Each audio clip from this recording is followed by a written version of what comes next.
Olá, eu sou a professora Maria Helena Palma e estou aqui nesse momento mais ao final da disciplina para responder algumas solicitações e dar algumas respostas também às dúvidas apresentadas por vocês. Lembrando que esse momento não substitui a revisão que vocês devem fazer roteiro a roteiro para uma preparação mais aprofundada para a avaliação final. Eu vou destacar alguns pontos levantados, por exemplo, em relação ao behaviorismo, eu vou abordar o condicionamento respondente e o condicionamento operante. Em relação à psicologia sócio-histórica, eu vou abordar o conceito de interação e de mediação. Já em relação à psicologia genética do Jean Piaget, eu vou trabalhar um pouco a questão da adaptação e da generalização. Ainda relacionado à psicologia genética, eu vou mostrar alguns pontos que existem em comum nas teorias do Jean Piaget e do Henri Vallon. Também vou responder a uma pergunta sobre a atuação do professor como se fosse um psicólogo ao tentar resolver questões relacionadas a alunos problemáticos e a conflitos familiares. Também eu gostaria de ressaltar que houve uma solicitação de indicação de psicólogos e de pesquisadores que dão continuidade a essas teorias abordadas aqui, quer dizer, são escritores, né, são pesquisadores, são psicólogos que continuam atuando e escrevendo sobre os assuntos da psicologia da educação. Como essa questão ela é mais cansativa para a gente ficar falando aqui tantos nomes e a origem dessas pessoas, eu estou disponibilizando um anexo que tem esse detalhamento. Então, vamos à nossa revisão.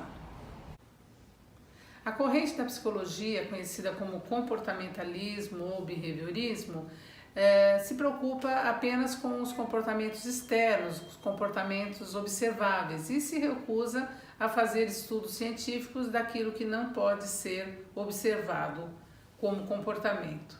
Essa corrente psicológica propõe dois tipos de condicionamento: o condicionamento reflexo, respondente ou clássico, e o condicionamento operante.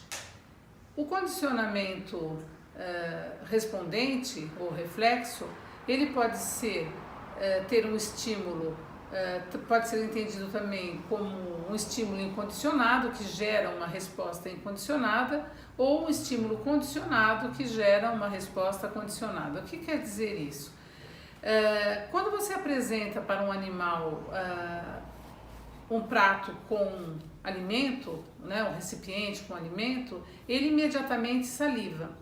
Ao observar isso, o Pavlov, o psicólogo russo Pavlov, que ganhou o Prêmio Nobel em 1904 com os estudos apresentados sobre o comportamento respondente, associou à entrega do alimento o ruído de um sino, de um sinal, né, de uma campainha, de alguma coisa sonora.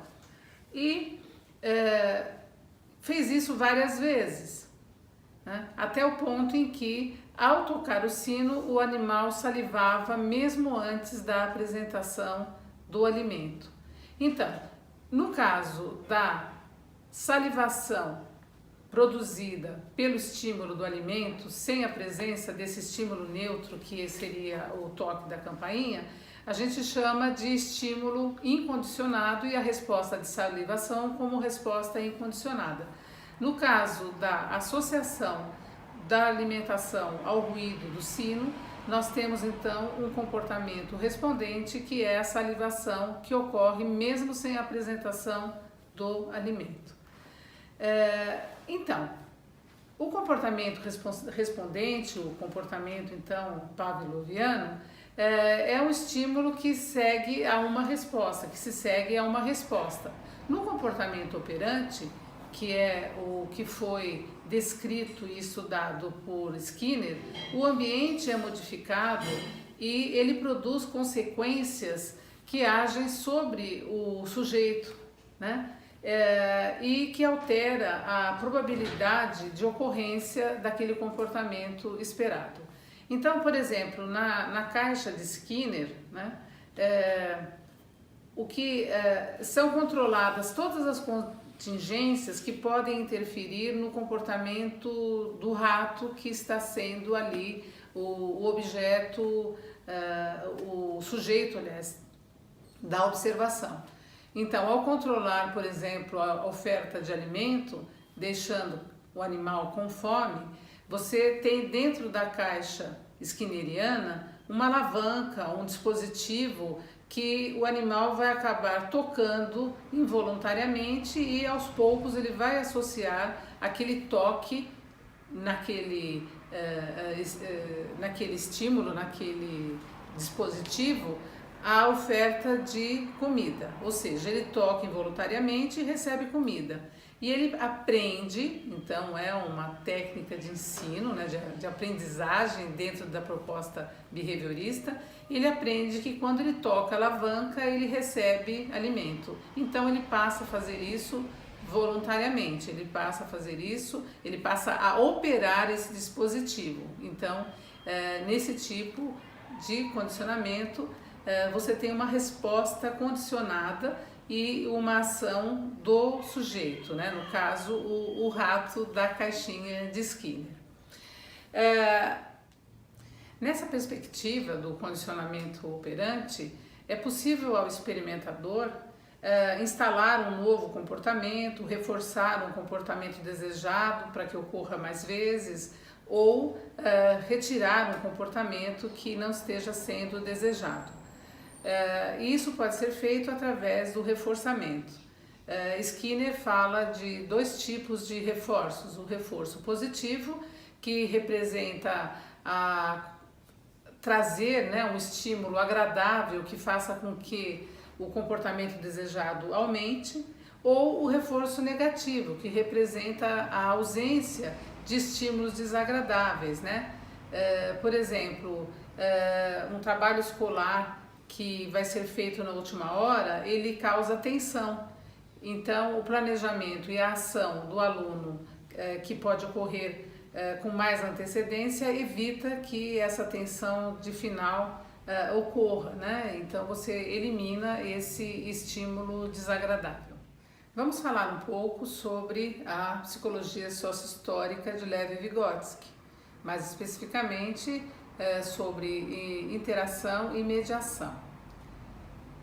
As interações são atos sociais, são práticas que organizam a existência humana nos seus aspectos material, social e psicológico. A mediação é algo que se interpõe, é aquilo que fica entre dois pontos, no caso, entre estímulo e resposta. Os animais, na grande parte dos seus comportamentos, eles têm uma resposta imediata a um estímulo, ou seja, não há meio, né? É imediata, estímulo e resposta. Os seres humanos, nessa perspectiva da psicologia sócio-histórica, entre um estímulo e uma resposta se instalam outros elementos nesse meio, né? Essa mediação.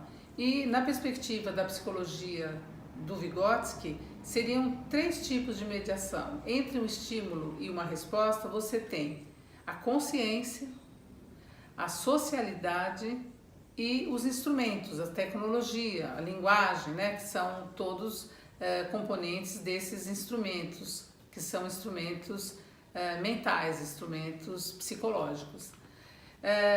Esses três tipos de mediação, né, que são, né, repetindo, a consciência, a cooperação social, a socialidade e os instrumentos, eles interagem dialeticamente. Porque o indivíduo ele não se defronta com as coisas como uma consciência solitária. Ele é membro de uma comunidade social e ele tem dependência material, comportamental e psicológica em relação às outras pessoas. Ou seja, a biologia humana, ao contrário daquilo que acontece com o animal, a biologia humana ela não especifica uma reação a um estímulo, né? É justamente porque existem essas mediações. Então, não existe uma tendência natural. As respostas humanas são canalizadas pelo próprio sujeito, em decorrência das suas experiências sociais, da sua consciência e do uso de tecnologias e de instrumentos. Eu vou dar um exemplo. Vamos supor que você está numa festa com uma roupa branca, uma camisa, um paletó branco, um vestido branco e cai sobre ele uma taça de vinho tinto. Ora, a sua reação a esse estímulo, ela vai ser apropriada ao lugar em que você está. Ou seja, as questões sociais que determinam a existência daquele evento, né? A importância que ele tem para você, o tipo de pessoas que estão lá, como que seria a reação das outras pessoas em função da resposta que você daria para esse evento, vão interferir nessa resposta, né? E interferem de modo direto, né? Se você tivesse na sua casa e derrubasse uma taça de vinho numa roupa branca, você teria uma reação totalmente diferente.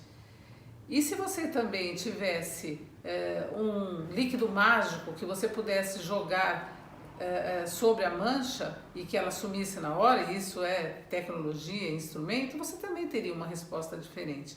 E aí você tem a ideia de que socialidade, consciência e tecnologia, elas interagem dialeticamente e estão entre o estímulo que você recebe e a resposta que você pode dar a um determinado evento. Por exemplo, a gente aprende, né? Muitas pessoas às vezes temem e sofrem consequências drásticas por conta disso, que numa sociedade que nem a nossa, você não deve reagir a um assalto. Ora, significa que, apesar do estímulo aversivo e assustador de um assalto, você deve deixar que a sua consciência interfira e que modifique o seu comportamento para que você não se exponha a um maior risco, né? Então, isso são as mediações, né? As ferramentas, por exemplo, ou a tecnologia, os instrumentos que organizam a nossa sensibilidade, a nossa percepção sobre as coisas, a nossa compreensão, a memória e a reação, a reatividade que a gente pode ter a um determinado estímulo, também deve ser considerado. Por exemplo, se você precisa lembrar de alguma coisa, se você não pode esquecer de um determinado fato, de uma determinada data, de um determinado acontecimento, você pode marcar, né? De alguma forma isso, usar uma que Vygotsky gostava muito, uma mnemotécnica para marcar esse ponto por meio de uma memória artificial, né? E então você pode fazer o seguinte, você pode, por exemplo, se for um caminho, você pode marcar com pedras esse caminho. Se for um fato que você não pode deixar de lembrar, você pode marcar com um anel, trocando a posição do anel, marcando com uma fita no dedo, né? Você pode fazer uma anotação, você pode escrever num arquivo e guardar no seu celular ou guardar no seu computador. Então significa que entre a necessidade, o estímulo de guardar aquele fato,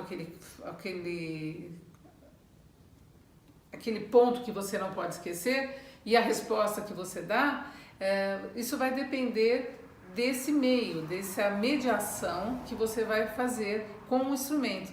Veja que eu falei de coisas que mostram inclusive a evolução histórica do homem. É bom que a gente complemente essa reflexão destacando a importância fundamental dos conceitos de interação e de mediação, dos quais falamos agora, para o processo de ensino e de aprendizagem. Principalmente quando a gente pensa no conceito importantíssimo nesse sentido, que é o de zona de desenvolvimento proximal.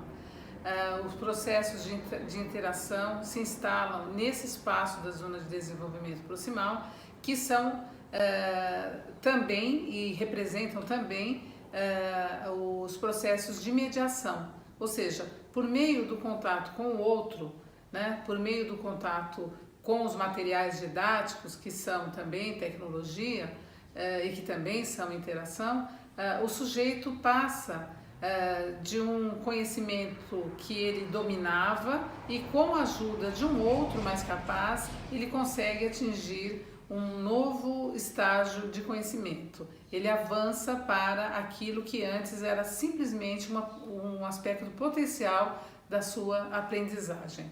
Então, esse conceito de mediação, né, a mediação pela socialidade, pela consciência e pela tecnologia, estão o tempo todo presentes nos processos de ensino e de aprendizagem.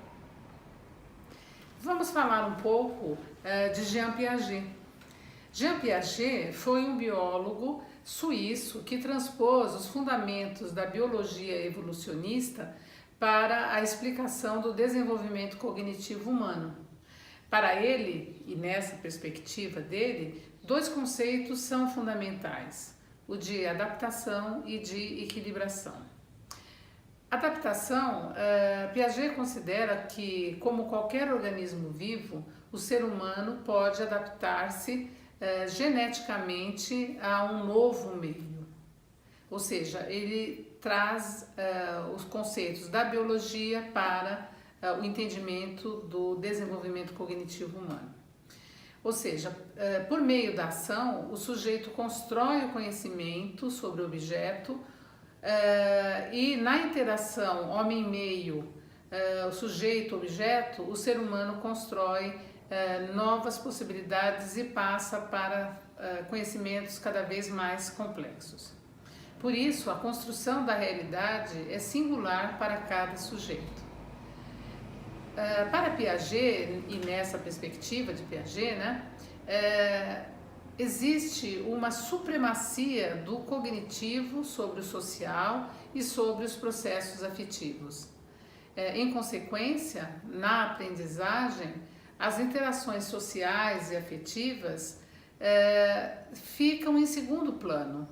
São apenas moduladores, como bem destaca o professor César Coll Salvador. As possibilidades do sujeito construir esquemas de ação são dadas, então, nessa perspectiva do Piaget, pelo desenvolvimento biológico. Assim, a cada período etário, a cada faixa etária, o sujeito tem possibilidades de passar de um estágio de conhecimento de menor validez para estágios de conhecimento de maior validade, porque o desenvolvimento biológico permite a construção progressiva de esquemas de ação mais complexos. Além disso, é bom lembrar que, para Piaget, os estágios são comuns a todos os indivíduos da espécie. São sempre progressivos e sempre seguem a mesma ordem. Eu queria destacar, antes de avançar sobre a retomada dos estágios de desenvolvimento do Piaget, recomendar que vocês retomem o conteúdo específico que foi estudado na disciplina Psicologia da Educação, sobre os estágios de desenvolvimento.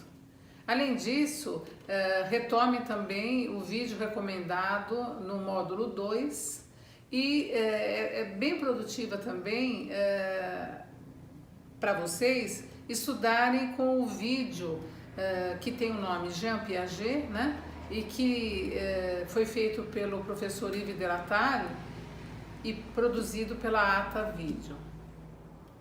O primeiro estágio de desenvolvimento, de acordo com a teoria de Jean Piaget, é o que ele chama de sensório-motor e que abrange o período de 0 a 2 anos aproximadamente e é marcado pelo enriquecimento progressivo baseado na diversificação e na coordenação de esquemas de ação física. Ele passa da indiferenciação em relação ao mundo externo para a construção de um universo estável de objetos permanentes. Nesse estágio, o bebê alcança o primeiro nível de elaboração das noções de espaço, tempo, causalidade, efetuando um conjunto de ações práticas. O segundo estágio de desenvolvimento, chamado de operações concretas, abrange o período de 2 aos 10, 11 anos e é marcado pelo domínio progressivo dos esquemas de ação interiorizados e das possibilidades que a função simbólica abre de combinar e coordenar esses esquemas que já estavam interiorizados, utilizando regras de conjunto e de reversibilidade, evoluindo assim o pensamento racional por meio de classificação, seriação, conservação do número, manutenção da ordem espacial e temporal e da medida. O terceiro estágio de desenvolvimento, chamado por Piaget de operações abstratas, vai aproximadamente entre os 10, 11 anos aos 15, 16 anos. E é marcado pela ampliação do potencial cognitivo das operações, aplicando esse potencial dessas operações não apenas a ações interiorizadas, mas também a enunciados puramente formais ou hipotéticos, dando início às estruturas formais ou lógicas e das matemáticas e do pensamento científico. O outro conceito que eu destaquei aqui é o de equilibração, que é um ponto fundamental da teoria de Jean Piaget e que traz fortes implicações para o processo de aprendizagem, que se alicerça nessa perspectiva no movimento entre desequilíbrio e equilíbrio. Um novo objeto representa nessa perspectiva um novo desafio, ou seja, conhecer e dominar esse novo objeto, esse novo conhecimento.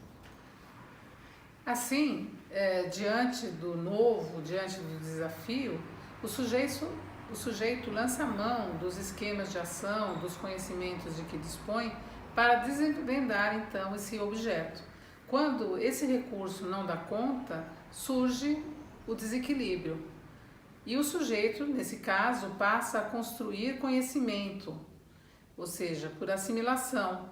Ele constrói conhecimento sobre o objeto por meio da ação física ou mental, conforme o estágio em que se encontre, e quando ele desvenda o objeto, ou seja, quando ele passa a entender esse novo objeto, ocorre a acomodação, que leva ao reequilíbrio. A esse movimento, Piaget chamou de equilibração. Uma das questões apresentadas pedia para apontar elementos comuns entre a teoria de Jean Piaget e Henri Vallon. Então, eu vou destacar alguns aspectos, por exemplo, em relação à construção do conhecimento. Jean Piaget afirma que o conhecimento decorre da relação do sujeito com o objeto e que isso depende do grau de desenvolvimento de suas estruturas cognitivas, ou seja, dos estágios progressivos e sequenciais dos quais nós falamos agora há pouco. Já para Vallon, o desenvolvimento se dá em estágios também, mas que são diferentes daqueles propostos por Piaget. Para Vallon, os estágios, um determinado estágio pode permanecer dentro de um outro estágio e também um estágio pode predominar em determinado período do desenvolvimento. Vallon, além de dar importância ao corpo da criança e à maturação biológica, considera importantíssimas a emoção e o elemento que é o elemento principal da sua teoria. Assim como Piaget, para Vallon, a observação é o método primordial de estudo. Ambos buscam entender o processo de desenvolvimento da criança e a sua relação com o meio físico em que vive, mas, contrariamente a Piaget, Vallon leva em conta os aspectos culturais, familiares e sociais. Em relação à explicação sobre a gênese da representação, Vallon enfatiza o percurso que vai do corpo, da função tônica, das emoções, passando pelo simulacro e pela imitação. Já Piaget, ele procura compreender esse processo com base na construção de esquemas de conhecimento cada vez mais complexos e também com base na dinâmica entre assimilação e acomodação, identificados por meio da imitação e do jogo. Ambos os autores concordam que o surgimento da representação é a marca da função simbólica, entendida como a capacidade de evocar objetos ausentes por meio da representação mental, relacionando objeto real, signo e significado. Piaget visava a compreensão dos processos que permitem a construção progressiva do conhecimento no sujeito epistêmico, enquanto que Vallon pretendia focalizar especialmente o sujeito psicológico em sua totalidade emocional e cognitiva. Uma questão encaminhada foi a seguinte: gostaria de saber se um professor ou professora pode ou não intervir como psicólogo de alunos problemáticos, ou seja, resolver problemas de conflitos da família, por exemplo. Então, para começar, eu gostaria de recomendar a revisão do vídeo inicial da semana 1 e também que fosse revista a situação-problema apresentada no módulo 4, bem como o encerramento desse módulo que retoma a situação-problema. A intervenção do professor sempre e em qualquer circunstância deve ser a intervenção própria e adequada para um professor.